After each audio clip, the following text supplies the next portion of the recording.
मेरे प्यारे देशवासियों, आज का ये बजट इंटरिम बजट तो है ही, लेकिन ये बजट इंक्लूसिव और इनोवेटिव बजट है। इस बजट में कंटिन्यूटी का कॉन्फिडेंस है।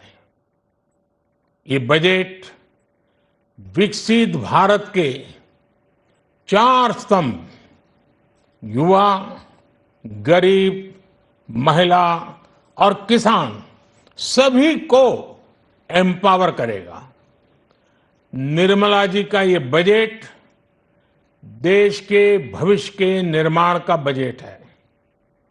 इस बजट में 2047 के विकसित भारत की नींव को मजबूत करने की गारंटी है। मैं निर्मला जी और उनकी टीम को बहुत बहुत बधाई देता हूं। साथियों, इस बजट में युवा भारत की युवा आकांक्षाओं का, भारत की यंग एस्पिरेशंस का प्रतिबिंब है। बजट में दो महत्वपूर्ण निर्णय लिए गए हैं। रिसर्च और इनोवेशन पर 1 लाख करोड़ रुपए का फंड बनाने की घोषणा की गई है। बजट में स्टार्टअप्स को मिलने वाली टैक्स छूट के विस्तार का भी ऐलान किया गया है। साथियों, इस बजट में फिस्कल डेफिसिट को नियंत्रण में रखते हुए कैपिटल एक्सपेंडिचर को 11,11,111 करोड़ रुपए की ऐतिहासिक ऊंचाई दी गई है।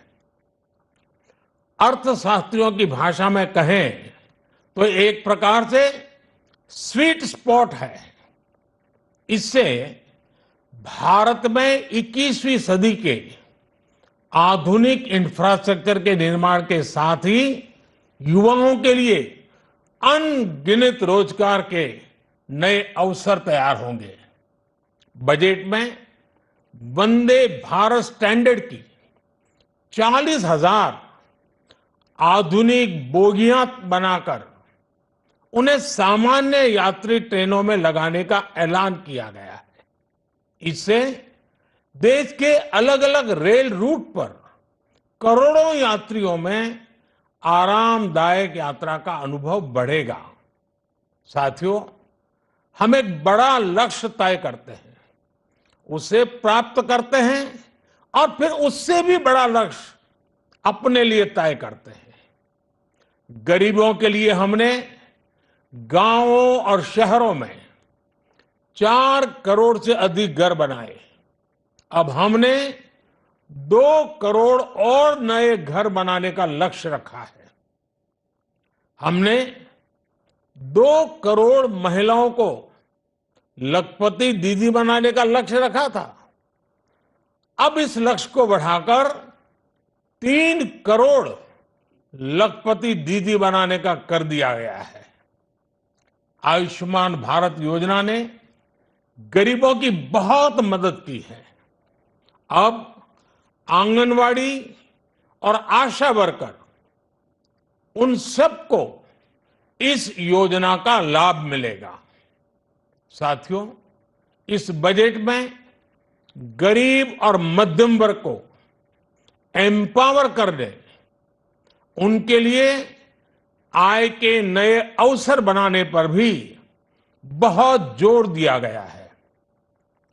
रूफटॉप सोलर अभियान में 1 करोड़ परिवारों को सोलर रूफटॉप के माध्यम से मुफ्त बिजली प्राप्त होगी।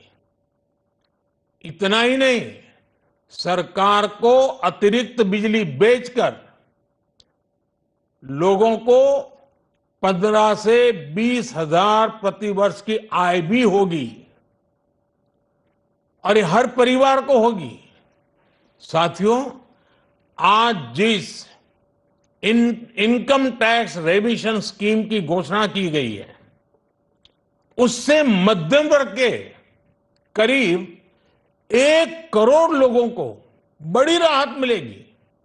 पिछली सरकारों ने सामान्य मानवी के सिर पर दशकों से ये बहुत बड़ी तलवार लटका कर रखी थी। आज इस बजट में किसानों के लिए भी बहुत महत्वपूर्ण और बड़े निर्णय लिए गए हैं। नैनो डीएपी का उपयोग हो, पशुओं के लिए नई योजना हो, पीएम मत्स्य संपदा योजना का विस्तार हो और आत्मनिर्भर ऑयल सीड अभियान हो। इससे किसानों की आय बढ़ेगी और खर्च कम होगा।